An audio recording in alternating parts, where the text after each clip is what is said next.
What's going on, guys? Cameron here with Canadian Gamer, coming at you with another video. Nothing but quality on this channel. So today, I got a few things to do, headed into the city. I'm going to drop off a few items at the thrift store, and I'm going to head inside, see if we can find some hidden gems. And from there, I got a few other things to do. Might go to the retro gaming store, so stay tuned. Oh, wow, wow.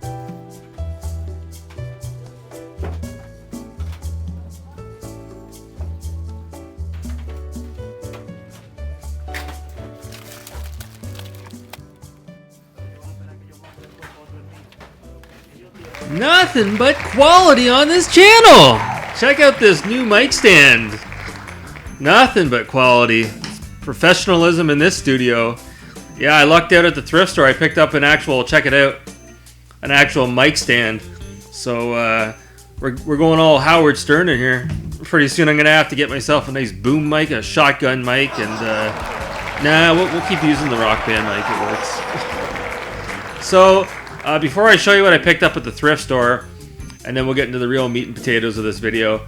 Has anyone out there seen Bill and Ted 3? Because I haven't heard much about it, and I was so excited for this movie when I heard, it was being made, and it's just like it came and went without a whimper. I haven't heard anybody talk about it, so I guess the younger generation wasn't around when the original Bill and Ted came out, but I really want to check it out. I might go by myself if I have to this weekend.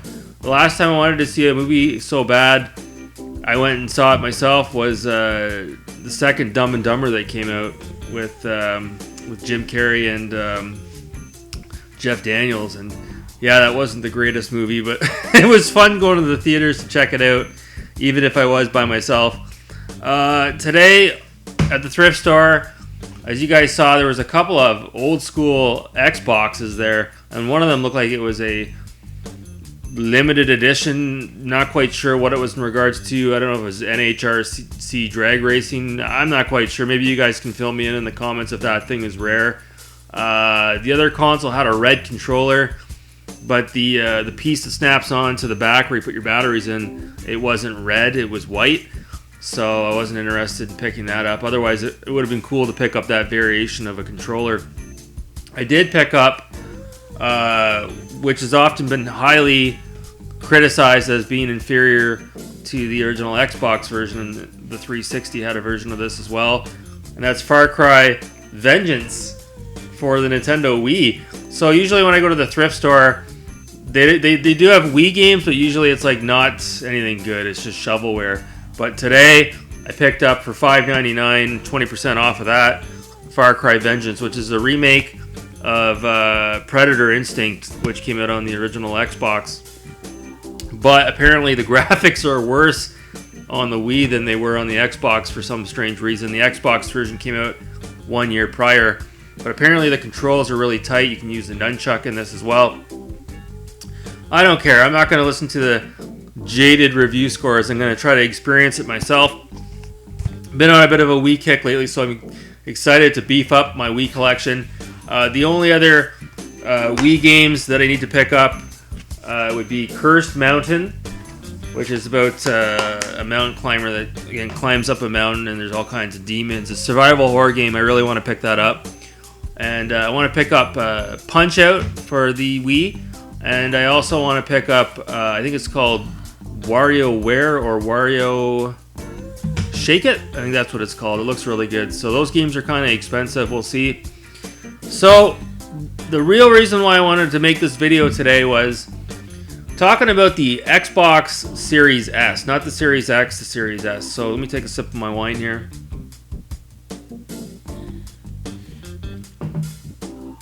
So how are we doing for time? We're already at the 4-minute mark. We'll keep going. You watch a lot of these videos, especially from channels like Review Tech USA and Dreamcast Guy, and they're going on and on and on about the next gen consoles, the pricing wars, etc. Now the thing you have to remember is with these channels, take them with a grain of salt. These guys, they don't have any sort of business major. They're not business educated for the most part. I don't know if Review Tech USA is. Dreamcast Guy certainly isn't. So when you listen to these guys talk, sometimes it's just like most of the time, if not all, it's in one ear and out the other. Now, I don't have a business degree myself, but I grew up in the business world with my family. And I can tell you right now, and if you want to argue this with me, go right ahead. It's your prerogative.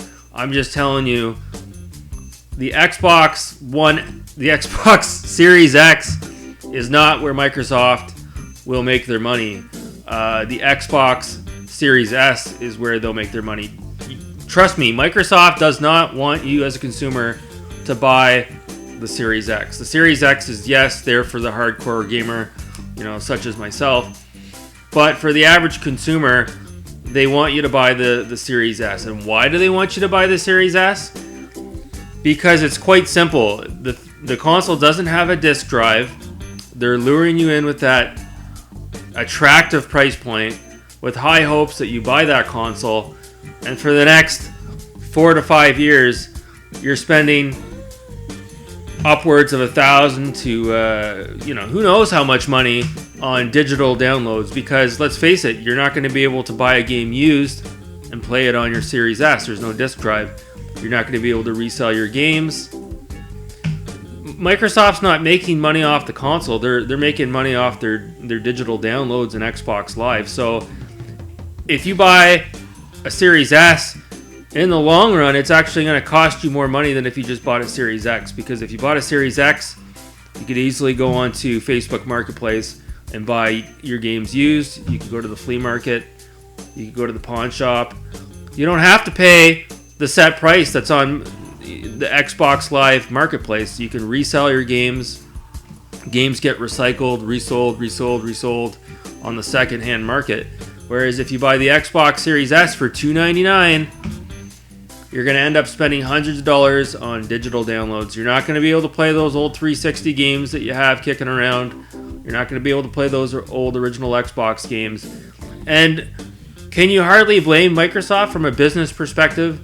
Video game industry, it's no secret, is headed towards exactly where the music industry has already been for the last several years, as well as the movie industry. It's all about at your fingertips, immediate streaming, live service.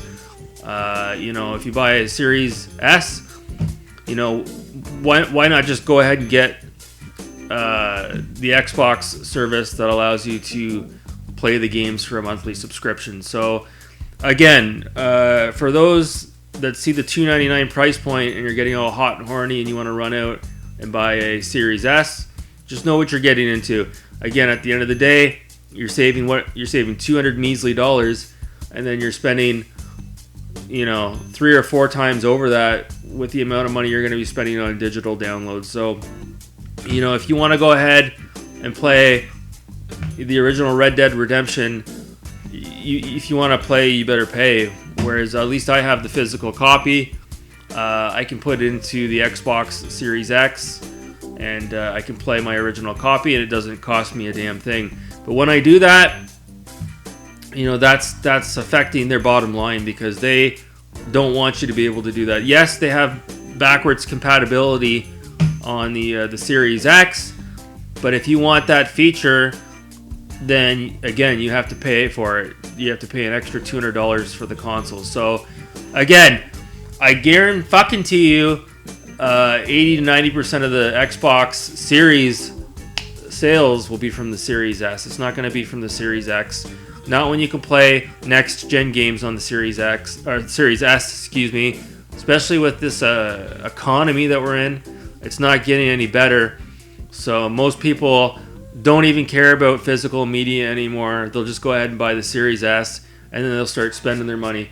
It's no different than when you sign up for a new cell phone plan with your wireless provider, and they offer you a brand new iPhone 11, whatever it is, free of charge. But then your monthly bill goes up like $30 a month for the next 2 years. Like, again, know what you're getting into. So, believe it or not, if you buy a Series X, you're going to be, in the long run, at least for someone like myself, saving money, because I can play my entire back catalog. But again, if you're in like a financial peril and you can't afford that extra $200 on a Series X, which again, I'm not judging, maybe you can't afford it. Just know that once you commit to the Series S, you're committing to digital downloads as well. And if you want to play a certain game, you don't have an option as to what you're going to pay for that game. You have to pay whatever it is in the marketplace. So that's it. That's my rant. That's my little business rant today. You people are wonderful and beautiful. Thank you so much for watching. You take care.